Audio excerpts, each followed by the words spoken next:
Live your life within the moment. And don't go wait until the morning. You never know when it is over. All that I know is we'll get older. So let us dance this night away.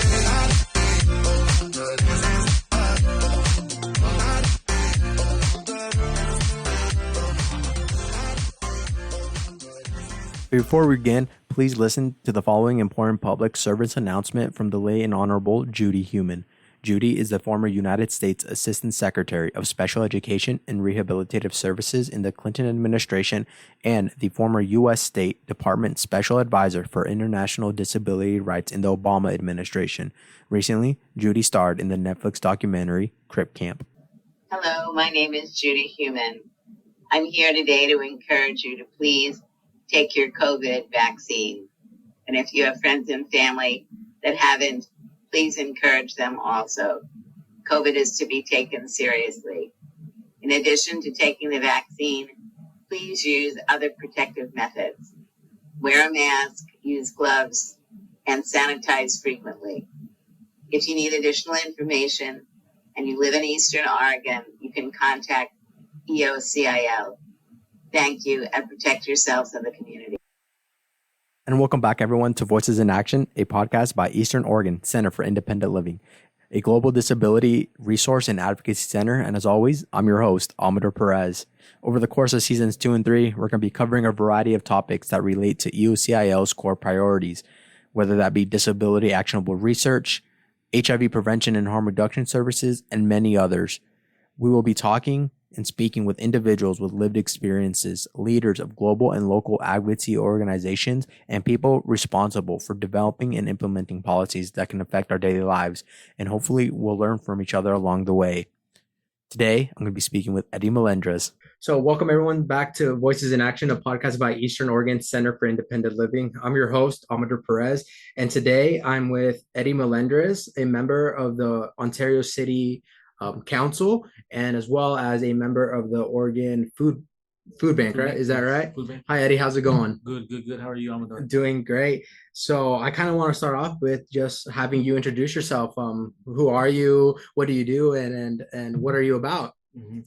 Eddie Melendrez, community organizer with the Oregon Food Bank, but I'm also an artist, a city council member, board member for a couple of different organizations here in Ontario and statewide. One is a board member for Community in Action, and the other one is the Northwest Health Foundation. And just a caring person about my community. I'm a father, a son to Alicia Castro and Manuel Melendrez. So, and that's about it. So are you from, born and raised in Ontario, Oregon, or where do you kind of grow up? So my first memories were in Vail, Oregon. And I lived in Vail maybe first preschool and then first grade. And then I ended up moving to Bakersfield, California with my mom when I, about 1990. So I had to be about 7 years old maybe. And pretty much from first grade all the way through a little bit of college, I grew up in Bakersfield. Oh, wow. But I was actually born in Pasco, Washington. And I think my family was doing some field work up in that area, like the Hermiston area at that time. And are you first generation? I assume you're Hispanic, right? Mexican American. Are you first generation here? Or? I would say that my family's been here before America, took over Mexican territory. Yeah. Because my family were all from the Texas area, the Texas region. So Tejanos. So Tejanos are really proud of being known as a Texan. Yeah. So they'll even say, before they'll say Mexican, they'll say a Texan, like a Tejano, but they don't say Texan, they say Tejano. Yeah. So my mother is from Uvalde, Texas. My dad's from Eagle Pass, and my grandparents are from Kenipa and Crystal City and Cotula, all the small towns in West Texas. Yeah. So as far as I know back, all my family's from Texas. Oh, wow. And what kind of keeps you here in Ontario then?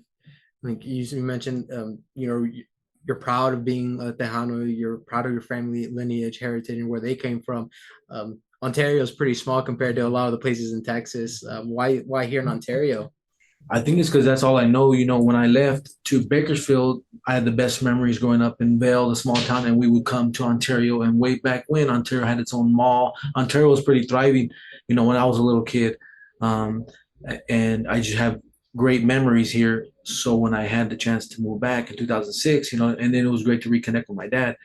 I just came back to the community, and then I saw, like, after a while, what impact I could have on this community. Because when I left Bakersfield, I was coaching boxing at a police activities league, and I was helping a lot of youth, and it felt great. And then when I came here, I was able to kind of pick that up again through connecting with the local boxing program and Rick Reina's MMA, helping out where I could, and that's kind of got me back into this community where a lot of people didn't know me specifically. They knew of my family on my mom's side and my dad's side, and then I kind of wanted to give back as well because when those when you mentioned Texas, the families were coming up from Texas to work the field, so they were coming as migrant seasonal workers. Yeah. But then by the time I was born, my dad had found a full-time job with the mushroom plant in Bell, Oregon before that closed down, and we just settled roots here.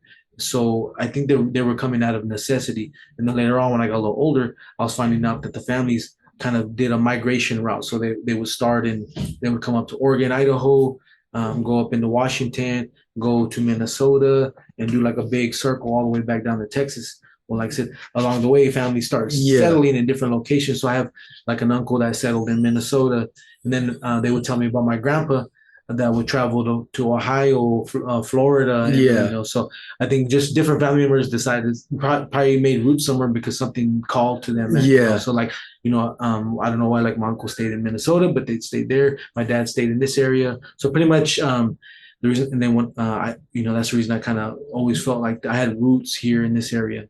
Oh, that's great. Nothing better than having like a sense of a family, a sense of like community, especially when you come into like small town. That's where I grew up. I grew up in a really small town as well, and I feel like I know everyone there. I'm happy to be where I'm from and where I was raised.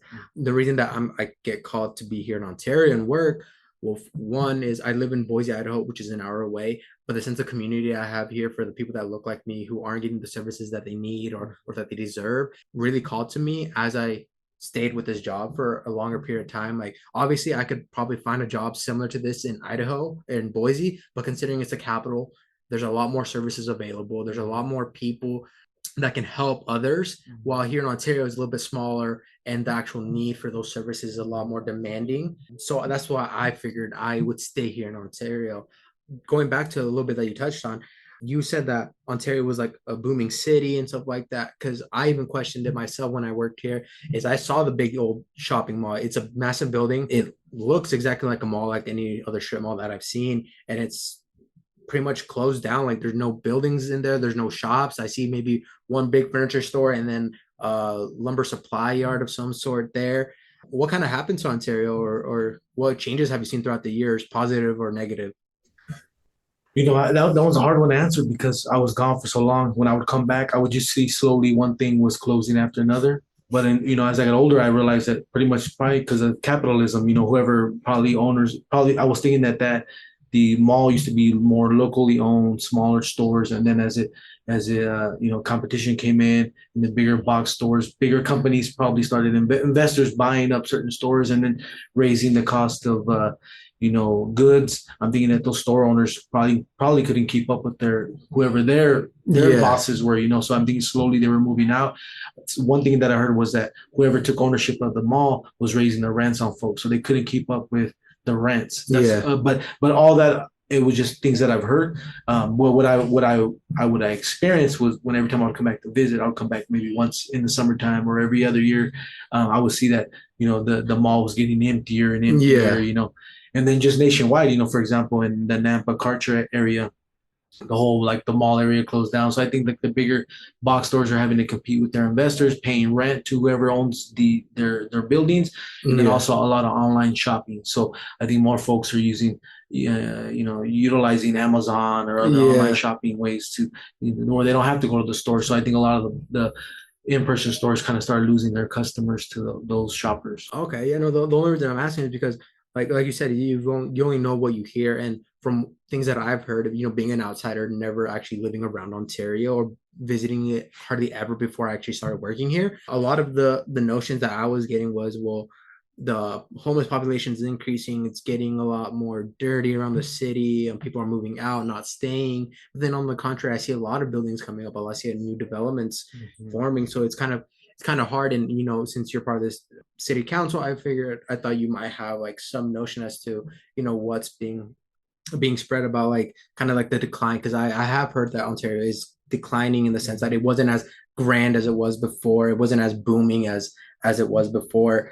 And I'm going to touch on that because not only are you part of the city council and I want to know more about that, but also it's like really interesting the fact that you were so moved that you decided to take that step forward. Were you someone with your parents being highly educated, or were you one of the first of your family to go into higher education? Because I assume you have to have some sort of education to get into these types of positions. Well, first, can I touch on the part where you asked about first, for like the unhoused? Yeah. So with my experience, right, I think that what we're seeing with, like, say the unhoused folks, they're more visible. But I would say that that's only a symptom of what was happening before. Yeah. That's what I see it as. Okay. So I would say what's happening where folks are, I think that the businesses were, I think that we're coming and going out of the profit margins. It's not, I don't think it was because of our unhoused population. Yeah. I think it's an easy go-to when you need somebody to blame. I believe it's that. But what I kind of tend to ask, when I'm in there in certain rooms, like on city council, where a lot of these narratives are being shared, that blaming it all on somebody that's not in the room. It's easy to blame somebody or talk about a group of people when they're not there to defend themselves. There's no advocates there to speak for them or speak in favor of them, or even me. Like, I'm always trying to speak from a place of being kind and understanding. But even me, I don't have all the facts either. So I'm always trying to ask questions and be open and try to create understanding.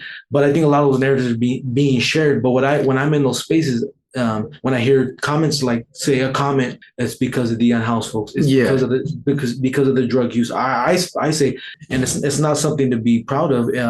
I would say that even before Measure 110 passed, Ontario already had the highest crime rate per capita in the state of Oregon. And we already had a lot of these things that were negative, that put us in a negative light. And I said, and what I think it comes from is poverty and the lack of investment in our community. Way back 2015, 25 years ago, that we didn't invest enough then. Now we're seeing the symptoms of those things now.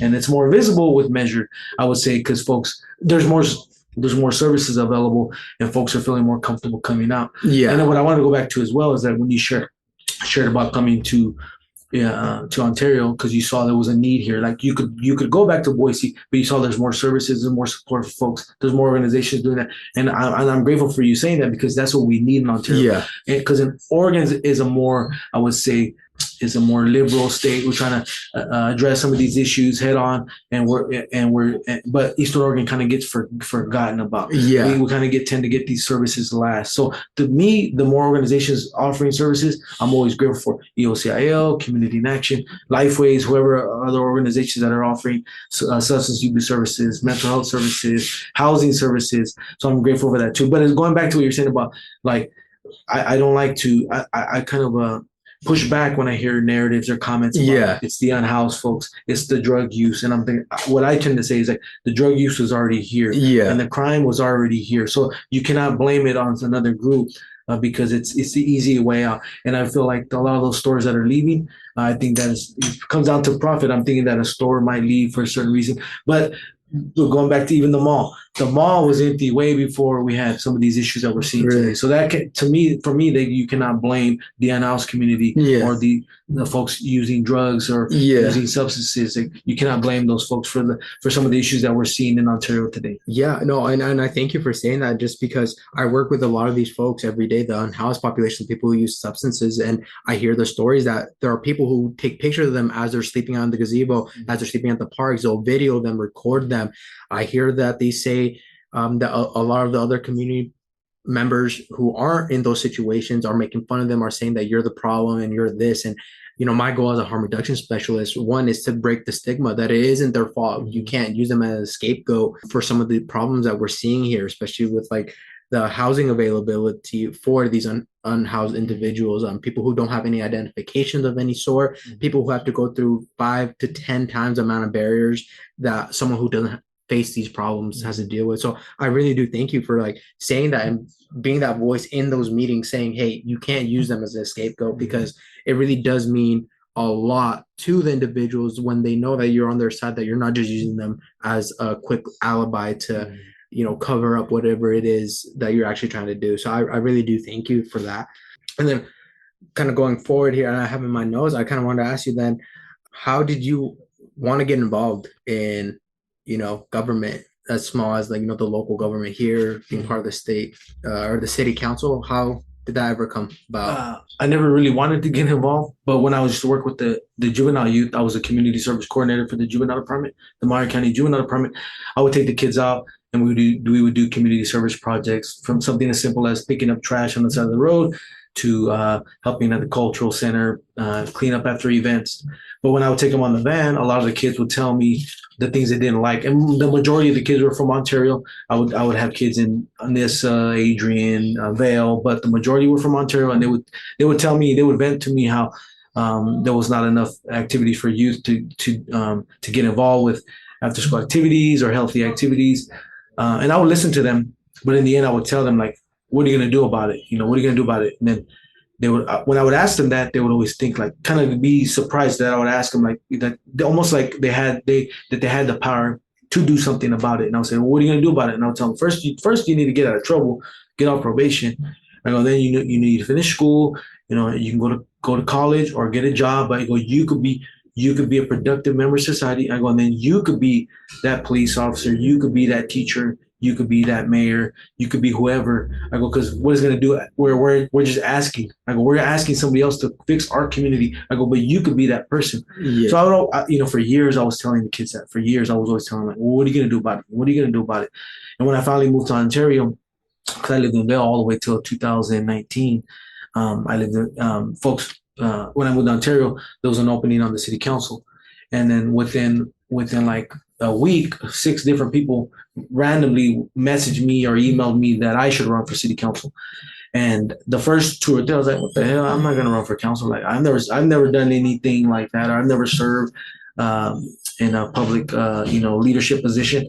And then about the 5th one, I was like, well, wait a minute, like, now this, for one, it's like something's calling you to do it. And then 2, what does it look like for you to tell all those kids to do that, and then you don't do it? Yeah. So then I just decided to put my name in the hat for I think it was like 2020 I was elected, and I took seat in January of 2021. But I ran and I came in 3rd. I came behind John Kirby and Sam Baker.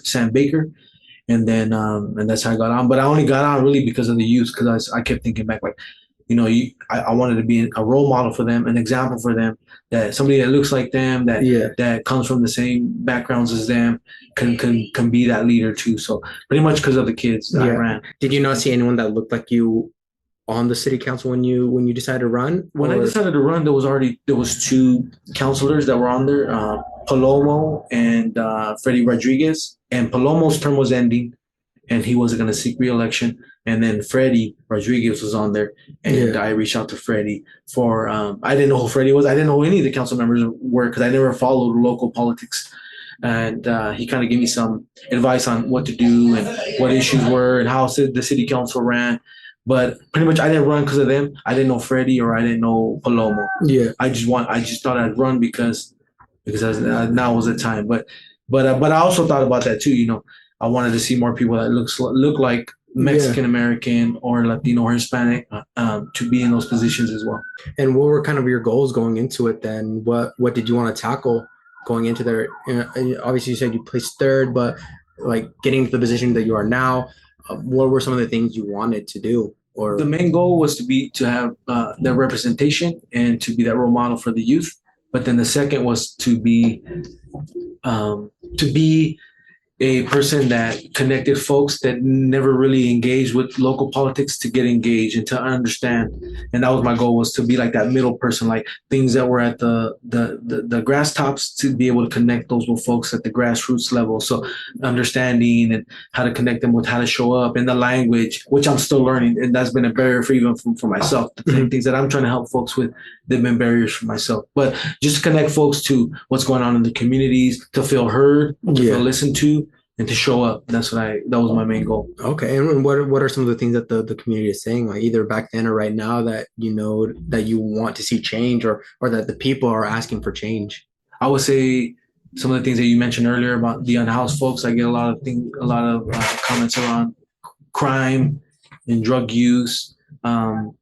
But I'm always focused on the solutions and bringing folks in to have a seat at the table. So the other thing that I hear is that we don't have enough in our community. We don't have enough at the parks. We don't have enough activities for the youth to get involved in. So those are the things that I really like to focus on: solutions versus just concerns. Like concerns I listen to, but always about what are you going to bring to the table? How are you going to get involved? So even when I hear concerns, I even hear concerns around folks being ignored by the city council. They're not able to get their information that they want. Things are not in their language, or why show up when our voice never gets heard anyway. I hear some of those things as well. So I'm always encouraging them, like encouraging those folks to show up anyway. I tell them, you can show up to city council. Anybody can make a 3-minute public comment.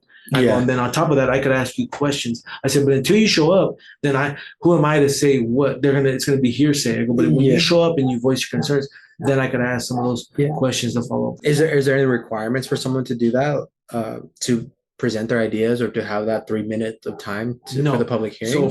So for you to show up to make a public comment, all you got to do is show up right before city council, and there's a sheet at the door, and you just put your name, your state of residence, and then all you can say. And I don't even think you need to put on the form what you need to say. You just say you want to speak for a couple minutes, and you get 3 minutes to speak.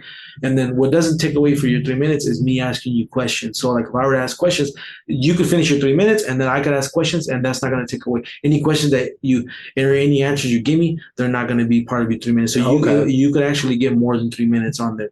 So, and the other thing is, you could ask a city councilor.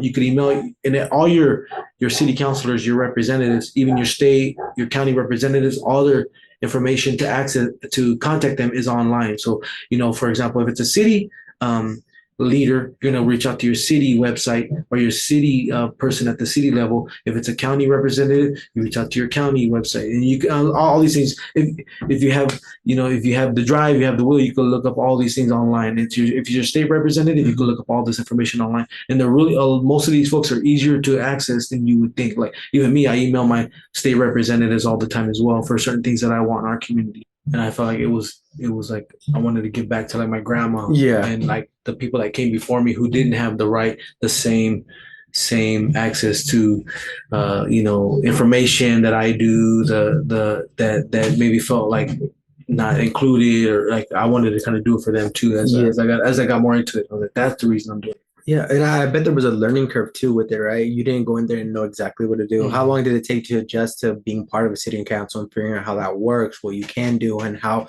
kind of like the gears work? I think it takes, depending on how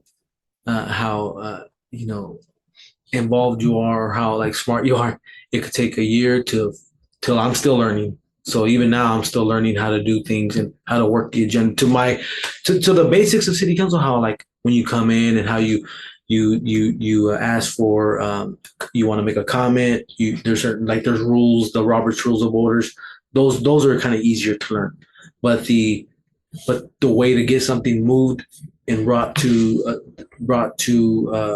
be moved as a decision that the whole council makes, or something to get on the budget, or something to take action to, that takes a little more convincing of other city councilors and your city manager. Okay. So that's what I've learned. That's taken me a little bit longer to learn. And what I've seen is other counselors that are more experienced, they're able to move things along a lot easier. Yeah. Because of their influence. So a lot of it's influence.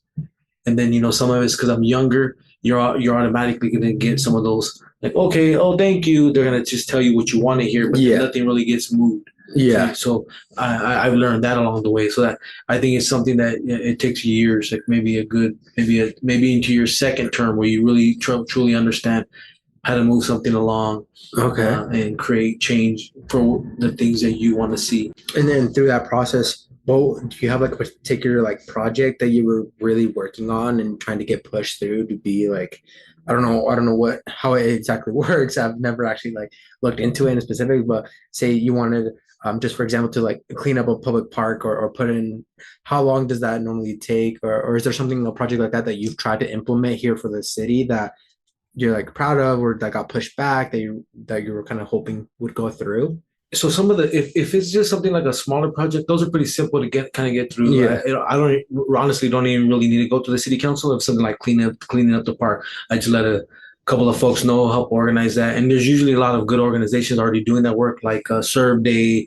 And then, through like my boxing club, I'll get some of the kids together. We'll do something. And then through my connections, through all the service I've done to the community, a lot of different organizations will reach out to me, like the Cultural Center or the Fairgrounds. The Fairgrounds, there's a new director there that I don't know, but when the previous director was there, they would always reach out to me to do a cleanup job or a paint over graffiti. So a lot of things like that I would do already. So some of those things are a little simpler to do as a city councilor.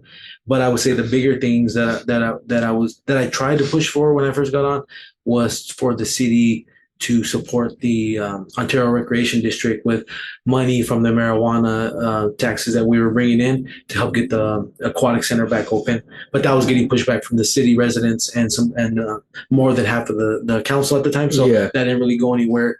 And that's just more something that they would bring up every year on our budget committee, our annual budget committee. But pretty much, there's a lot of folks that are against giving the recreation district more taxes from or funds from the city to fund that project, right, to get the aquatic center back open. Okay. So I think that there's some things that I've pushed for, but what I've learned to do, since I'm always in the minority in the vote. And when I say that, I'm not saying as far as race-wise or color-wise. I'm just literally like in the minority the way that I think. Usually there's one or two of us that vote a certain way. Yeah. I'm usually in that minority. So what I found to do is I kind of just do things on my own. Yeah. And I bring folks and I show them the tools that they have, the opportunities that they have to come to city council and then provide public comment. And then what I found is like that using their voices at public comment and then highlighting some of the issues that the newspaper catches on to, that the newspaper comes along. And what I found is that a lot of times that our council moves when they're being pressured to move, pressured to do something, not on our own account. It's where we get pressured by the citizens and we get pressured by the newspaper that we finally decide to move on something. For example, the unhoused site we had in Ontario, what I agreed to when we opened up the unhoused site was to support the site with a porta potty and a trash bin. Yeah. And I also fought for or advocated for parking for folks that could park there. That didn't get voted in, but when we got the unhoused site, there was no trash bin put there. There was no porta potty put there as well. Yeah. So I would go back and I would bring that to the council. What I was told was that we didn't have it in the budget. So then I brought that back to council, and then I was kind of ignored again. But when I went to visit the tiny home shelter before they closed down, before the mill site closed down, I went to just visit folks and talk about some of the food, my Food for All Oregonians work. They mentioned to me, Eddie, we're being sent to the unhoused site by law enforcement, but there's nothing there. We can't park there. We're being told that our vehicles will be towed away. There's no restrooms. There's no trash cans. There's nothing. So then I organized the folks to come to city council, and I organized 3 of the folks, right? And while they had 20 plus concerns about the city, things that they didn't like, I kind of narrowed it down. I said, okay, when we go in there, you need to have maybe your top 3 goals or top 3 issues that you want to work on. Yeah. And I go and I kind of helped organize them to say, one could be a short-term goal that we could ask for immediate action right now. I go, that could be the trash bin and porta potty, and then the parking. The second one could be, the second one was a parking. And then the third one was like a committee that comes together, and then who could address the concerns at his root causes, right? Like, and they showed up to council, about 10 folks, and they all provided public comment. And then the next week we got the trash bin and porta potty put there, right? But that only happened not because of me, it was because of those folks showed up, and then the newspaper did their story, and then I think the city was kind of almost shamed into doing it, right? Because they didn't have nowhere else to like, there was nowhere else to kind of like ignore those questions or answer those questions. I mean, that in itself, like just hearing that, I don't know, it's kind of upsetting the fact that we have to get to that extreme, right? Where we have to have people come out, where we have to kind of corner them and be like, hey, we the people are telling you we want this and need it. It's kind of sad, but happy that it happened regardless. I know we talked about kind of your beginning journey and kind of where you're at right now. Before we close off this chapter of your position in city council, because I do want to get into about the Oregon Food Bank, working there, and a little bit more about yourself and your hobby and your art and being an artist. But closing out the city council portion, what is one project that you're looking to achieve before you either decide to leave office or leave the council or retire from it, whatever it might be? I think the next project is to gather at least a good group of 4 to 5 folks to run for city council, because a lot of folks, people with lived experience and people of color, reach out to me with their concerns, and they tell me that I'm doing such a good job. And Eddie, will you bring this with the council, or will you mention this, right? And I always put it back on those folks that yes, I will, but I can't do it on my own.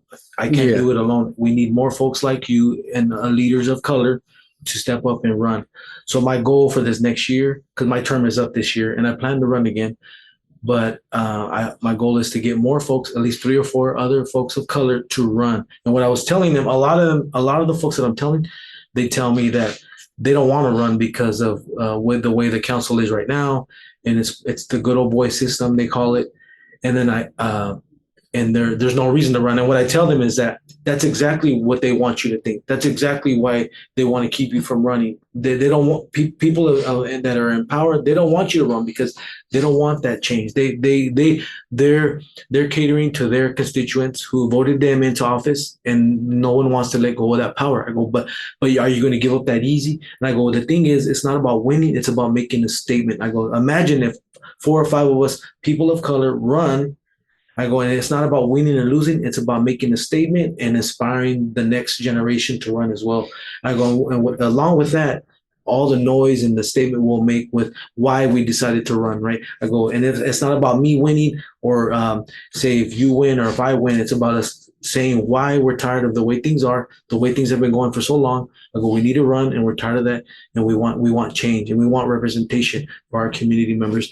And I think that's the biggest thing we could do is make a statement. I go, even that alone will be its own story for so many months, and we just gotta keep doing that. We got to keep coming back. We got to keep showing up. We can't just quit the first time we experience struggle or a setback. We got to come back. We got to come back again. And then we got to run again. That's the only way we're going to create change and have people with lived experience in some of these leadership positions. Okay, well said, Eddie. I really do, appreciate that notion of getting others to step up and be that person instead of always going to someone else. Be that change in yourself. I think that's one of the biggest things that I also try to do in my own personal life is take accountability. For example, I do a lot of work with HIV awareness and advocacy, and I can tell as many people as I want, go get tested regularly. It's a thing that you need to do. Better know now than have it progress to something worse later down the road. But do I have those conversations with my family? I didn't. So I tell people you should have these conversations with your kids in high school. You should have these conversations with your family members. Don't make it a weird thing to talk about HIV when it's such a serious matter. It should be something that you tested regularly. But I never once talked about it with my family for a year of being at this job. So I had to take it upon myself to take responsibility and accountability. I can't tell other people to do these things and I'm not doing it myself, even though I can preach and tell you how good it is. If I'm not doing it myself, what value do my words have at that point, right? So I appreciate you saying that and mentioning like, hey, you might have your own concerns about how about taking that step yourself and bringing them up to yourself is something that you are so passionate about. So I really do appreciate that. So now kind of closing that chapter of your role in city council, I kind of want to get into now your role of being part of the Oregon Food Bank and how that works. How do you get involved with? So since I would say about 2009, I've been working with the community, with the juvenile department. I worked there for 7 years as a community service coordinator and then assistant probation officer. But I saw myself more than just a probation officer. I saw myself early on helping youth, being a mentor. I think some folks in that field could be more on the punitive side of like punishment, and these kids need to learn how to act right or whatever. But my sense was always what was getting these youth into some of these issues, and then I started learning really on like the root causes of why they were getting maybe in trouble, for example. And I would see when I would go do home visits, I would see their living environments, and I would see the lack of support in their community. And I started asking like the bigger question, like why are they getting in trouble? If I lived in that under those circumstances, I would probably get in trouble too. And then I started seeing it as almost like the community together was failing these youth. Because when I would even go visit some of the youth at school, I would see how quick some of the teaching staff were like quick to like just write off somebody, and how quick they were to give up on some of these kids. So I was saw like, well, if they're not getting the services, they're not getting the proper education, they're not getting support at school, of course they're going to get into trouble, you know. So early on, I started like seeing some of those things, and I was too young. I was 25, 26, 27. I didn't really know what it was yet. I wasn't really able to name it, but I was seeing it already.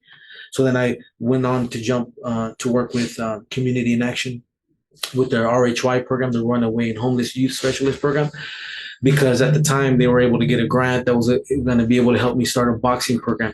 And I started helping youth through the boxing program and that program as well. But what I saw was that a lot of the same youth that were literally homeless or running away were the same youth that were in the probation department. And I was seeing a lot of the same youth, or vice versa. They would end up on a runaway report first, and then eventually get in trouble, and then end up on probation. So me and the probation department were like, even though I left there, we were still working hand in hand, helping the same. You have those connections. And then I was like, okay, well, they're suffering from the same issues. I mean, a lot of it was because of poverty and lack of support.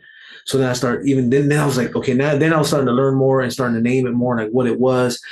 And then my grant ended. So then I jumped to work with a preschool program as a maintenance man. And it felt great because when you're working with youth, it's a long road. Like when you're working with we'll say, quote unquote, a client or a youth, it's a long road of like, I don't even want to say failures, but like setbacks. So you're doing okay. And then there's a setback. They either get in trouble again, or they get in a fight with a family member, they run away again. But you stay with them. You don't quit on anybody. But the successes take a year, 2 years, or even in that time you worked with them, you might not even have seen them really get out of that situation, but you might see them 5 years later, and then they come back and they thank you and they tell you, Eddie, I appreciate all this advice you gave me. And then you see like, okay, maybe it didn't work on that 1 year timeline that I was working with them. But those seeds that you planted, they helped that youth because now they're productive members of society. They're working, they got a job, and they're thanking you because you helped them 6 years ago. So then I saw like, I was seeing some of those things early on. But it's very tiring. It's taxing. You're always worried about you never really leave work. A lot of the relationships you make, they follow you after hours. You're responding to messages on Messenger because you care about these kids, you care about these folks.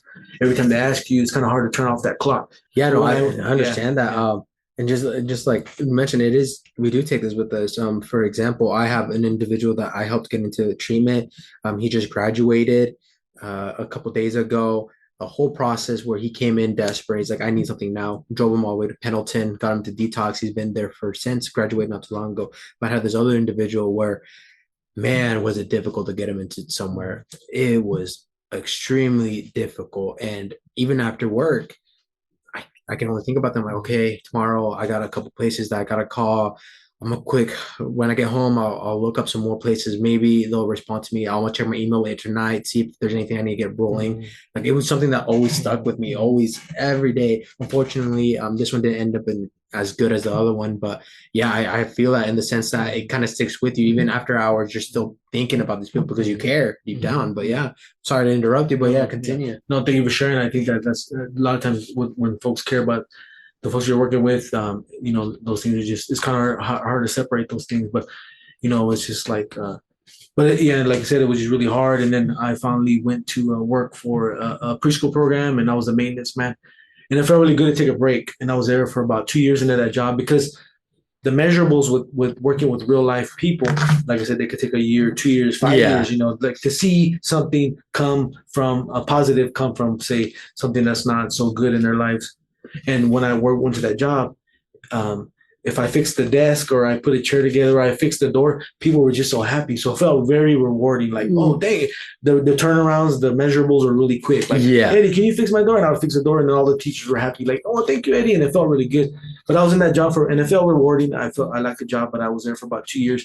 And the second year I got there early because I was the first one to get there in the morning. I would get there like 5 a.m. in the mornings. And I would clock in and I would sit down at my desk and just kind of see what was ahead of that day, what I had to do, what I had to fix, whatever they emailed me that I had to repair that day. But then I was just sitting there and I was just thinking like, you know, Eddie, this job it's good. You like it and you're comfortable. And I told myself, but this is not what you're meant to do. Yeah. You know, you're meant to do more. You need to go back to doing what you were doing, either working with youth or helping the community. And then a year later, the opening came up for the Oregon Food Bank for a community organizer position. And then somebody asked me to share it because I was already on city council as well. And I thought they were just wanting me to share it with my network. And I shared it with one person. And then they told me, oh, you'd be great for that position. And I said, okay, thank you. And it kind of flattered me a little bit like, oh, that's cool. And then I shared it with another person. And they told me the same thing. And I shared it with another. And then by the fifth person that I shared it with, they're like, well, you'd be perfect for that job. And I was sharing it with them so they could share with their network. But they were telling me, you need to apply for that job. And I said, well, maybe somebody's telling me to do something's telling me to do something. So then I applied and I got the position. And I was really grateful because I got hired with the Oregon Food Bank.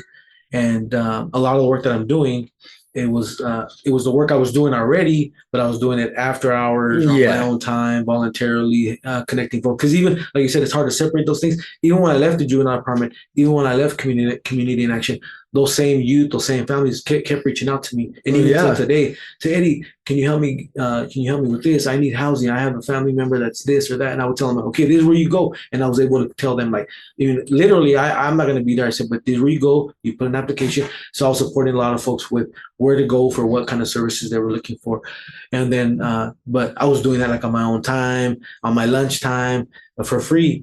And when they hired me at the Oregon Food Bank as a community organizer, I was like, you know, now I get to do what I'm good at and get paid for it. And I did tell myself that back when I was questioning myself, like, Eddie, you know, you need to go back to what you're doing, which is helping people.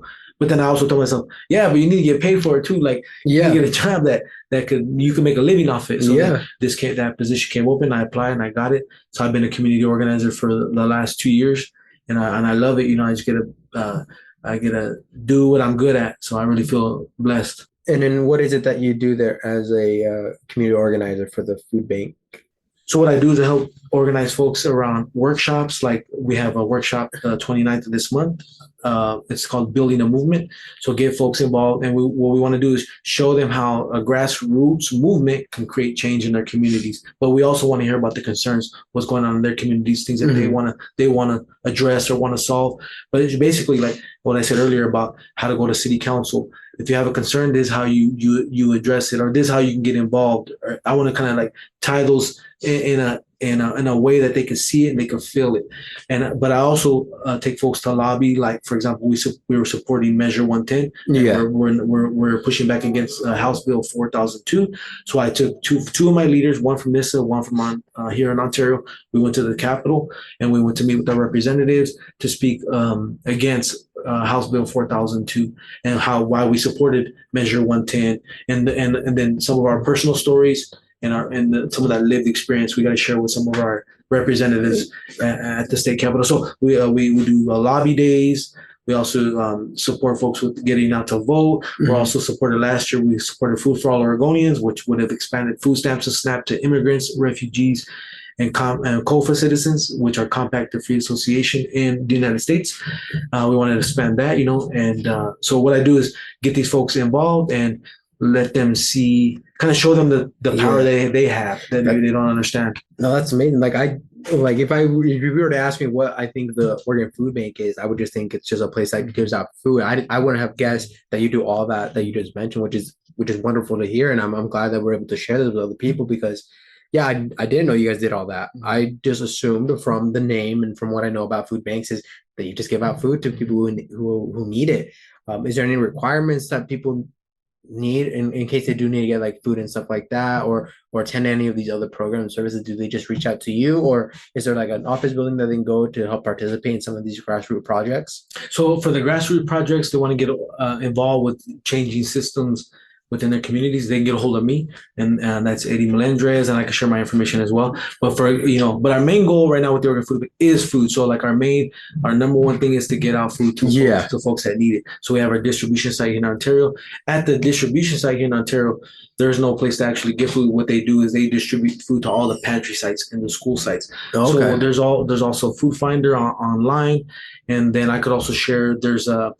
We have a brochure, an online brochure as well, but a paper form as well that shows you all the pantry sites within Mall here in Harney County where you can get food at any moment. And at those partner agency sites, they're not supposed to ask you.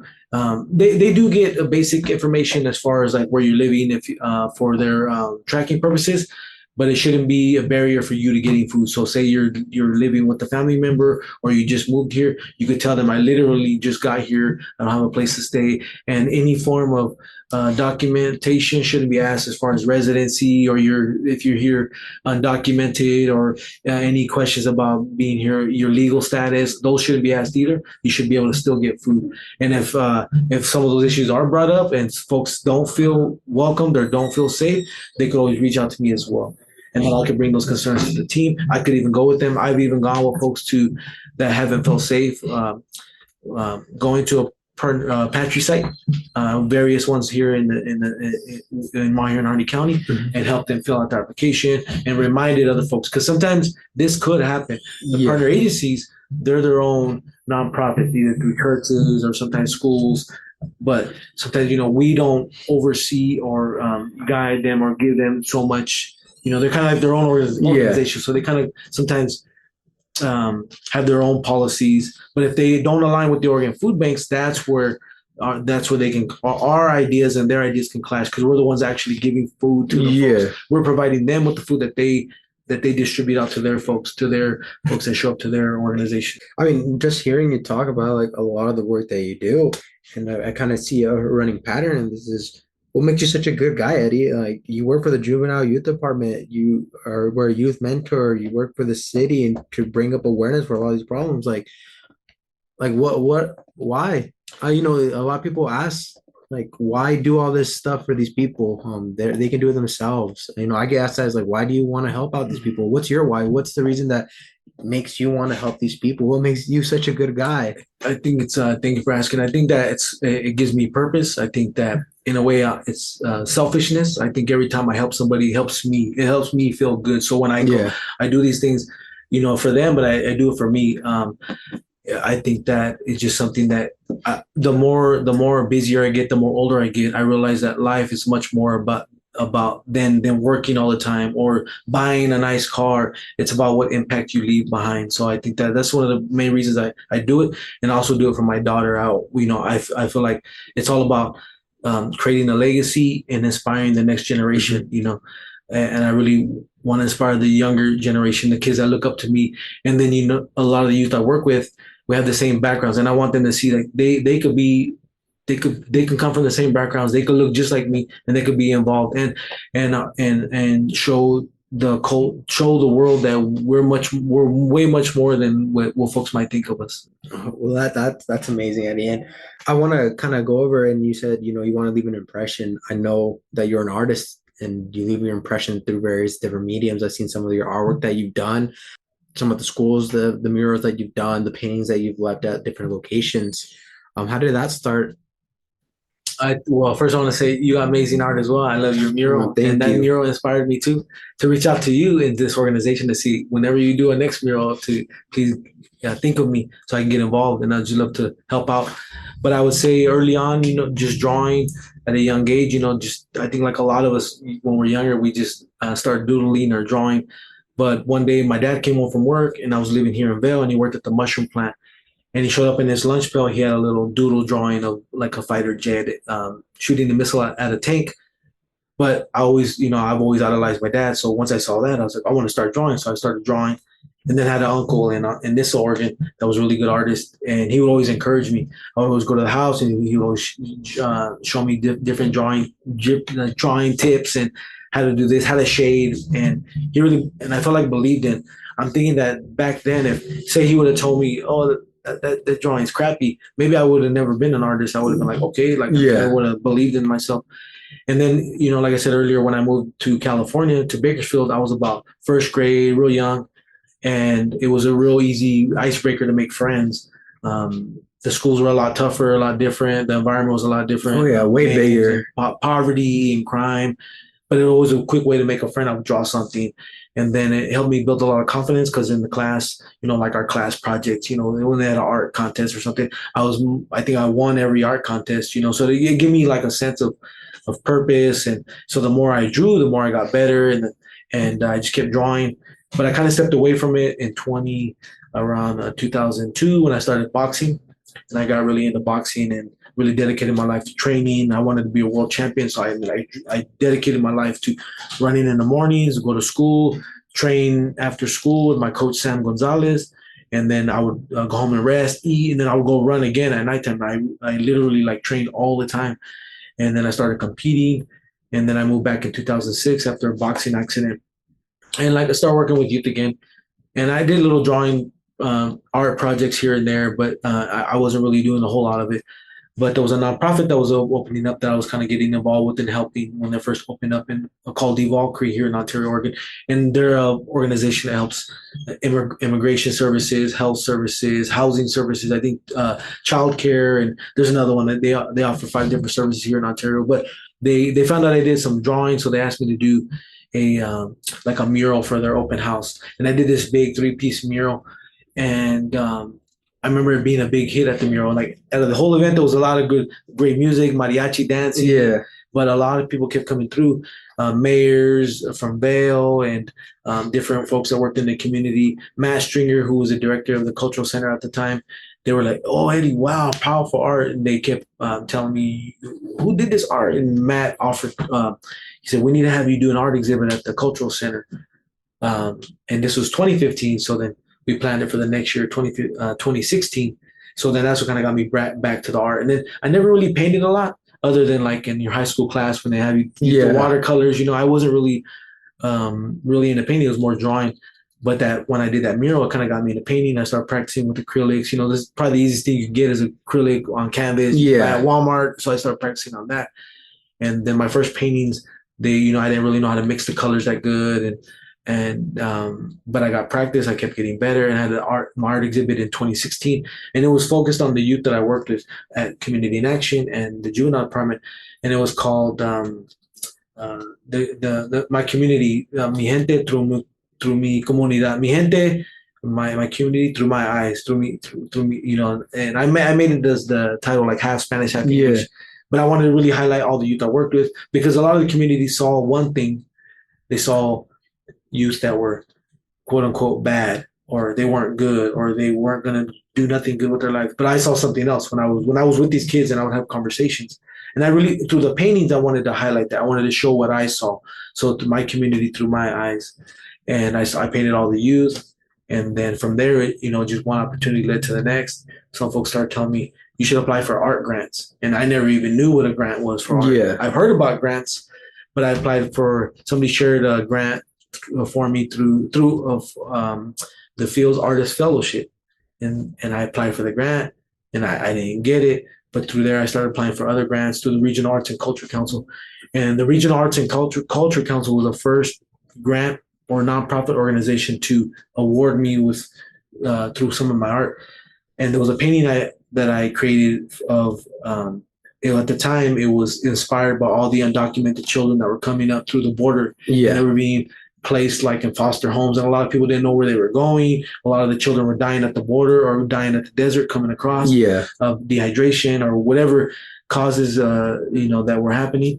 And I painted that painting representing one of those stories that I remember that came out in the newspapers, and the Regional Arts and Culture Council purchased that painting for $4,800. And I really saw, wow, man, this art, like my art is like really good and it can create some change in the communities. And so that's really kind of brought me back to the art. And then the more I painted, the more I kind of was getting noticed by community members. And I had another art exhibit at the Napa Hispanic Cultural Center, and I've had two there already. And I just saw like the art can create change, and that's why I kind of got back into it. Okay, no, that's beautiful. And I want to ask you in particular about one piece that you did. I remember you showed me once when we met a while back ago, one that you did for Dolores. Talk to me about that. Did you meet her? You got do you want to give the people a little quick intro on who she is and why you did that piece for her? Yeah, so Dolores Huerta was one of the folks that started the United Farm Workers Union back in the 60s with alongside Cesar Chavez. And Dolores Huerta was the person that created the quote "Si se puede," and just a huge icon, a huge inspiration for me. But I didn't really know about that history, and I even went to the Cesar E. Chavez Elementary School in Bakersfield, California. And even when I went to school there, I didn't really know who he was. Not until later, I learned about Cesar Chavez and Dolores Huerta and the United Farm Worker Movement through a movie, and I think one of my relatives showed me a little bit. But back in, I would say about 2017, I was driving from Bakersfield back to Oregon, and I passed through the Keene, California, and Tehachapi area, and there was a sign on the side of the road, and it said Cesar E. Chavez National Monument. So I pulled over, and I was just kind of blown away that I had grown up in Bakersfield for 16 years and never knew that this center was there. And it was where the headquarters for the United Farm Workers was stationed at. And the reason they were stationed there was because it was an old tuberculosis I would say clinic or hospital, because it was up in the mountains because it's a high altitude, because folks could breathe better, right, and get what they need, the services they needed. But no other, the United Farm Workers Movement couldn't purchase any building anywhere else because of racism, because of exclusion, because all the landowners were fighting against the farm workers movement. They didn't want any farm workers to have any access to any better pay or protective rights or any protection against pesticides. So that was kind of like my first introduction to being involved around some of the United Farm Worker stuff. But long story short is I posted some pictures on my art page of just being there. And then a week later, a representative from the National Park Service reached out to me to see if I would do a 3-piece mural for the Cesar E. Chavez National Monument. So I did 3-piece mural, and they paid me for that. And then about 3 years later, and then I started getting more involved. And then I learned Dolores Huerta is raising funds to create her own Dolores Huerta Foundation in Bakersfield, where I grew up. And then one of my buddies, Rudy Soto, who was running for a Senate seat at that time in Idaho, invited me to an event that was being hosted in northern Idaho, I think in Stanley, Idaho area, where Dolores Huerta was speaking. And I got invited, and overnight I painted a painting of Dolores Huerta, and then 2 other leaders from the past, Emma Tanayuca and Maria Moreno, who were also civil rights activists. One was a publicist, and one was like Dolores Huerta, fighting for farm workers' rights. And I got to actually meet Dolores Huerta today and present the painting to her. But since I live in Bakersfield, I'm going to go visit this spring break, and I actually want to take the painting to give it to her in person. She loved the painting, but she couldn't take it because it was so big. It's about 3 feet by 4 feet. So she's going to take it with her, but it's Dolores Huerta's painting, and I want to present it to her in person. So hopefully by the end of March, I'll be able to give it to her. But I got to meet her, and it was a dream come true, because I think she was an inspiration to me.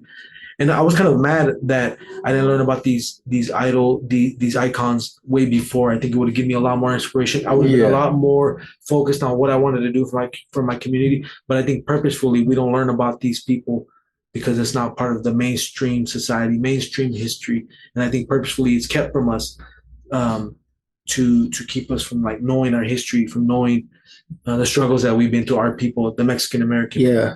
Absolutely. And so what would you say is one of your most touching pieces that you've done, or the piece that's been the most meaningful for you to make?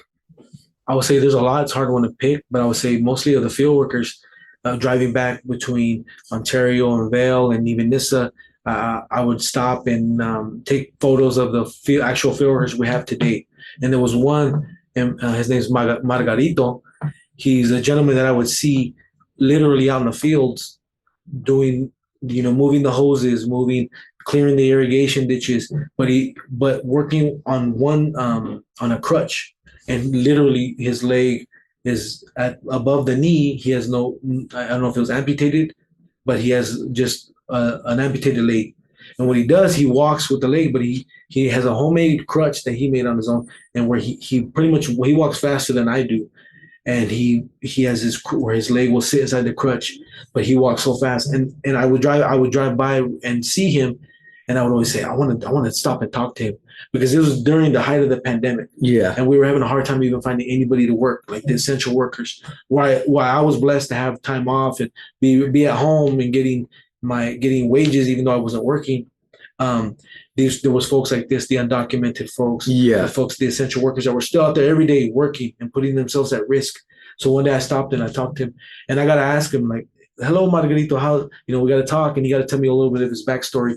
And he told me how it was hard for him to find work because a lot of people still saw him as a liability. Yeah. And I thanked him and everything. But then when I left, I thought, and he was here on an H-2A visa work, like permit. Yeah. And I thought, and at that time, there was a lot of negative sentiment towards Mexican folks, immigrants coming from across the border, especially with the Trump administration, that folks were just coming here illegally. And I thought, in a time that these undocumented folks from South America, Mexico, were being villainized, and we couldn't find any folks to work, there was folks like Margarito that would do anything to work. They would do anything to take some of these jobs that nobody else would take, but they were still being villainized by our by that administration, and by a lot of folks here in Meyer County, a lot of folks in here in Eastern Oregon that don't like immigrants, or they say illegals or undocumented folks coming because they're taking jobs, and I just saw, like, in the time that they couldn't pay people enough to take that job. We had people here that would fight for that job, that wanted that job, that wanted to come here and do the job that nobody else would do. So I painted Margarito in the middle of a field, and on purpose I set the sunset kind of dark and dim. It's because what I wanted to show was that it was like that's the environment that he was living in. Yeah. That even though that there were still the essential workers in our community, and his face was filled with hope, that he was still living in a world that wasn't so hopeful, that wasn't so shiny. And I painted it for Margarito, and then I got his number that day, but I had a hard time getting in contact with him. So I was always asking people, does anybody know him? Because when people saw the painting, everybody would say, yeah, I see him all the time. I see him. And he lives in Nissa. So every time I got a chance, I was asking him, well, I want to connect to Margarito because I want to give him the painting.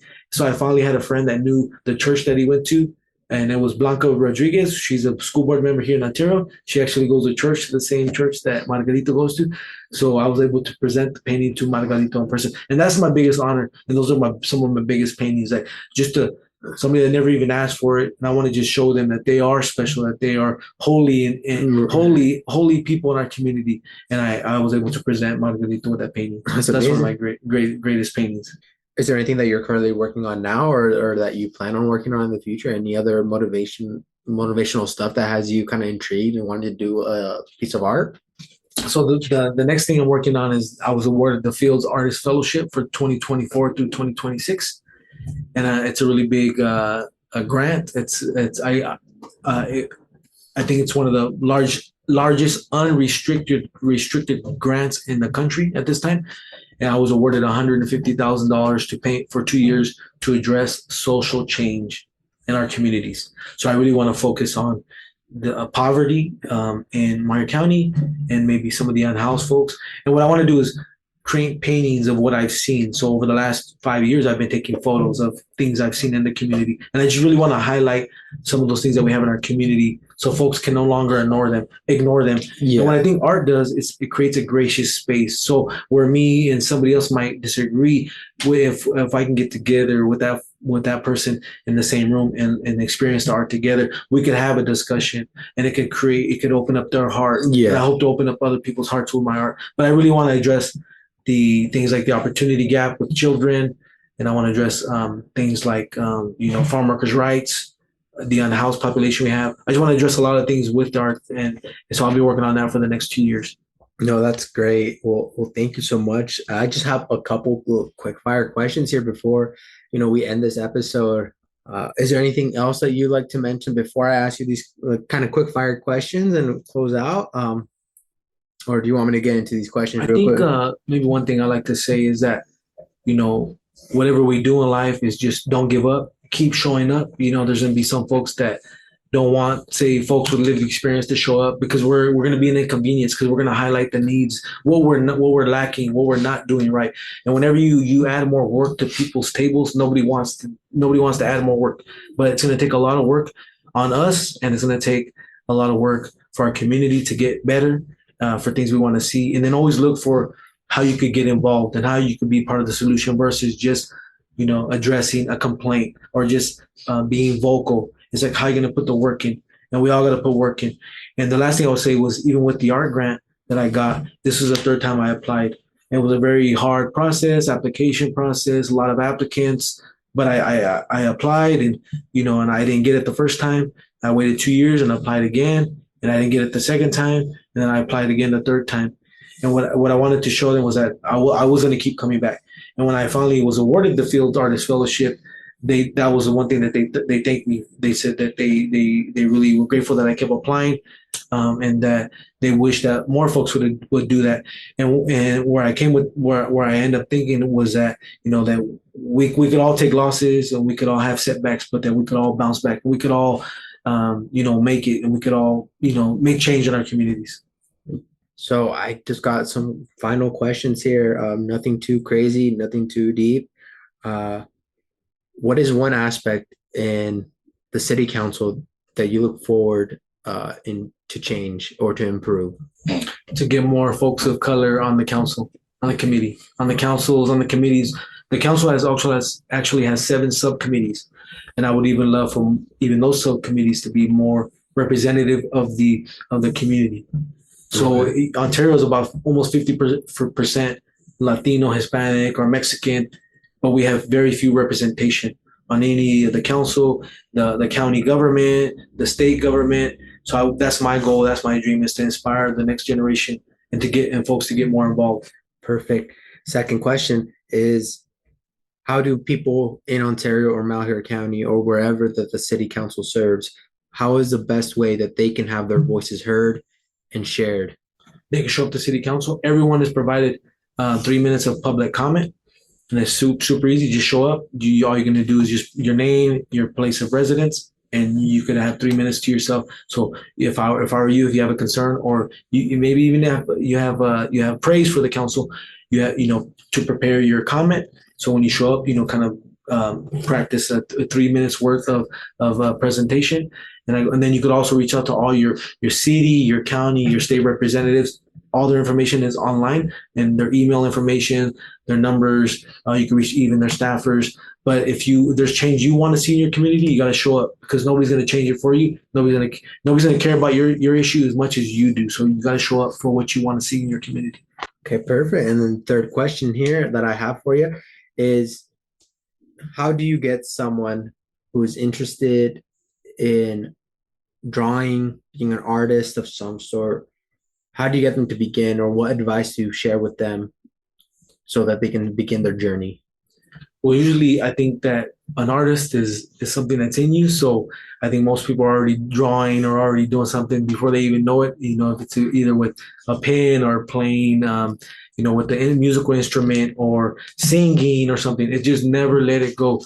To keep practicing, to keep pushing forward. And even if life takes you down another path where you might leave it for a little bit, you just always got to come back to it. You always got to practice your gift. You never let it go. Always believe in it, even when you feel like, there will be those low times where you feel like, why do I do this? I'm never gonna do this again. Like, it's not taking me anywhere.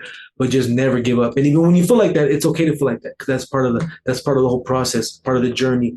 But always, once you calm down and you feel a little bit better after a week or even a month or even 6 months, come back to it and never give up, because anything that you do in life with purpose and passion will lead you down a good road. Okay. And then the last question, a little bit of a fun one. What was the worst painting that you've done that you thought was going so well and ended up so bad? Because I've had that happen to me, where I have a great solid vision and it goes to hell. What's one that you tried so hard on and it just didn't work out? I would say that there's a lot of them, so it's hard to think of an exact one right now. But I would say one that I'm trying to work on would be I'm having a hard time thinking of that one. Usually a lot of my art's like well thought out. Yeah. Years in advance, a year. So it's like usually when I do something, it goes pretty good. But I'm trying to think of the last one.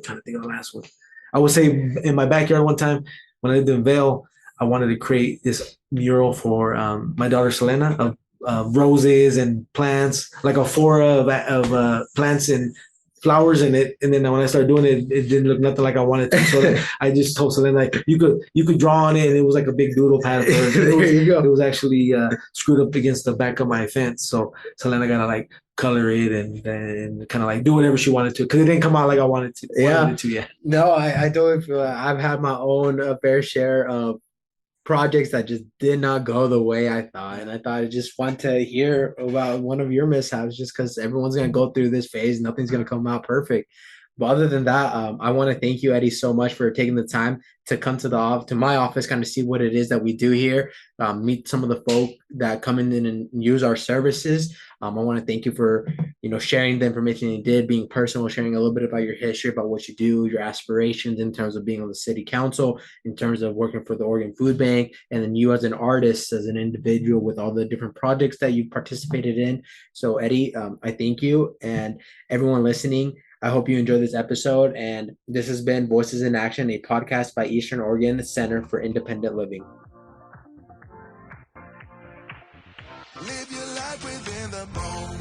As we close out this episode, I hope you all enjoyed the conversation I had with Eddie Melendrez. And as always, if you have any questions about the content we covered, questions about services or programs that we provide, I encourage you all to check us out online at www.eocil.org, or connect with us on any one of our various social media platforms, whether that be Facebook or Instagram. And as always, I hope you had a wonderful time listening, and this has been Voices in Action, a podcast by Eastern Oregon Center for Independent Living. Our bodies move to the groove and the light that flickers. We get lost in the crowd, it's getting thicker. Get away from the drinks and chatter.